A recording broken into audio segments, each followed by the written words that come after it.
Hi everybody, so this is the first video in our negative numbers chapter that we're going to be working on for the next several weeks. It is our introduction to what negative numbers are. Now for many of you, this is the first time that you're really going to be looking in depth, not just to what negative numbers are, but how you interact with negative numbers, where you've seen negative numbers in the world, how you do operations, addition, subtraction, multiplication, division, powers with negative numbers, and really applying negative numbers to useful problems that talk about things in the world. And so this video is going to be a little bit shorter than normal.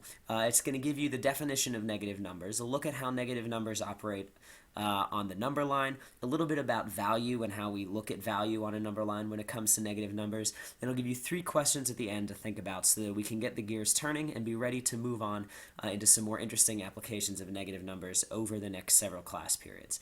So before you got to this point, and even when you think all the way back to the first time that you looked at numbers, you started looking at numbers by counting 1, 2, 3, 4, etc. And you saw them on a number line, much like the one that you have here. And you know that 1 is less than 2 because 1 is to the left of 2, and we can count upward on and on and on and on. Our number line, of course, has only whole numbers, as most number lines do. We'll get to something called an open number line later in the year, but this is the familiar part of the number line, the positive numbers. Well, it turns out that there is a whole other section of the number line to the left of it, and that section of the number line is where we find the negative numbers. So if we're starting at 0 and we're counting in the positive direction, we can start at 0 and count 1, 2, 3, etc., on and on and on and on and on. And we know that the number line goes infinitely far as we would want it to go, and then farther over to the right. Now we can't start negative numbers all the way at the left because much like the number line is infinite to the right, the number line is also infinite to the left. So like the positive numbers that start at 0 and move right, the negative numbers are going to start at 0 and move left. So just like 1 is the closest whole number, positive whole number to 0, negative 1 is the closest negative whole number to 0. And now that we have that established, it's not too far of a leap to understand that we go from negative 1 to negative 2 to negative 3, negative 4, negative 5, etc. This number line ends and negative 10. But of course, we could continue to count backwards, as we know we can with the positive numbers, and our number line moves infinitely in the direction of both the right and left, the right for positive and the left for negative. And so the one way we can look at positive and negative numbers is by saying that positive numbers are on the right and negative numbers are on the left. But that's not really a strict mathematical way of looking at it. Right and left are not things that provide definitions in a math sense. So we have to think of a different way.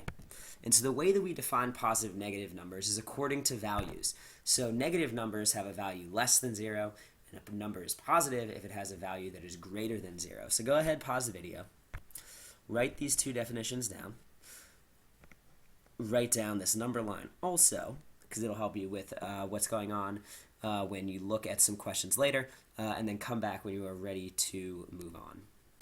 And while we're talking about value, we know when we're counting with positive numbers and we're comparing them for which numbers are less and which numbers are greater, that it's very easy with positive numbers. And then positive numbers value increases as we go to the right. And that positive numbers values decrease as we go to the left. And we can extend that all the way back to the negative end of the number line, where the greater values are found to the right on the number line and the lesser values are found to the left. So go ahead, pause the video, add these arrows here, which will help out with the next video lesson that we look at and with some of the questions. And then we'll move on to those questions for you to think about so that we can really jump in during class tomorrow. So pause the video, come back when you are ready to move on. So I'm going to give you these 3 questions, and I'm going to ask you to pause the video and think about it and write them down. Now, or write down your answers to them, rather. You are welcome to pause the video and answer them. You're welcome to pause the video and write them down and then answer them after the video is done. However, you must write these questions down so you know what your answers are talking about. So this first question on the number line, are there any numbers that are neither positive nor negative? Just a quick thought question for you. So go ahead, pause the video, write the question down, and then give your answer and also an explanation of why. Let's go ahead, pause the video, come back when you're ready to move on.